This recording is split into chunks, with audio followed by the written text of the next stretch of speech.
કારમી મોંઘવારીના સમયમાં ઘર ચલાવવું મુશ્કેલ છે ત્યારે ઘરકંકાસથી કંટાળી એક રિક્ષા ચાલકે તાપી નદીમાં કૂદવાનો પ્રયાસ કર્યો હતો. જો કે રાહદારીઓએ યુવાનને પકડી લઈ ફાયરને જાણ કરતા ફાયર સ્થળે દોડી જઈ યુવાનને બચાવી લઈ પોલીસને સોંપ્યો હતો.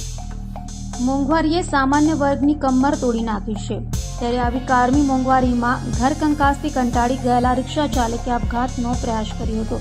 રિક્ષા ચાલક આપઘાત કરવા માટે મકઈ પુલ ખાતે પહોંચ્યો હતો અને બ્રિજ પર રેલિંગ પર ચડી આપઘાત કરવા જતા રાહદારીઓએ રિક્ષા ચાલકને પકડી પાડ્યો હતો અને ફાયરને જાણ કરતા ફાયરની ટીમ સ્થળે દોડી ગઈ હતી અને રાહદારીઓની મદદથી ફાયર રિક્ષા ચાલકને બચાવી લઈ પોલીસને સોંપ્યો હતો.